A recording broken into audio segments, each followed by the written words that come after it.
এরা যদি আরও ন্যাংটা হইয়াও চলতে চায় তাহলেও মনে হয় না জামাত বা বিএনপিকেও প্রতিবাদ করবে।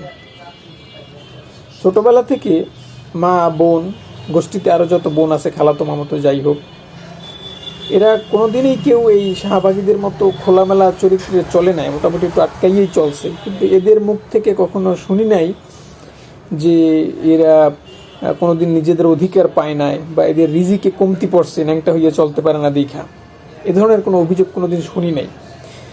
কিন্তু বর্তমানে এই সার্কাস প্ল্যাটফর্মগুলোতে যে একটা সার্কাস পার্টি বেরিয়েছে শাহবাগী, এরা একে তো বর্তমানে যেভাবে চলতে আছে খুব একটা সুশৃঙ্খলভাবে চলাফেরা তাদের, এটা বলা যায় না, কিন্তু তারপরও যা চলতে আছে এতে কেউই কোনো প্রতিবাদ করতে আসে না। মূলত এদের দেখা ফান করতে আসে মূলত জোকারেরা এখন, কিন্তু এরা চাইতেছে আরও ন্যাংটা হইতে।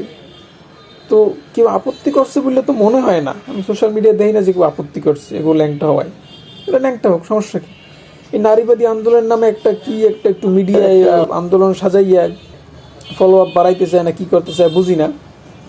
আর এই হুজুগে বাঙালি এইগুলো দেখে মজা নেয় আর হাহা দেয় আর কমেন্ট করে আর যাই করুক, এনগেজমেন্ট কিন্তু এই চ্যানেলগুলোর বাড়াই দিতে আছে। এই চ্যানেলগুলোর উচিত রিপোর্ট মেরে ডাউন করে দেওয়া। তো কথা আছে, এদের যদি রিপোর্ট করে ডাউন করে দেন তাহলে এই সার্কাসগুলো আর দেখতে পাবেন না, কারণ এই সার্কাসগুলো এই চ্যানেলগুলোর মাধ্যমেই আসে। দেখেন যেটা ভালো মনে করেন।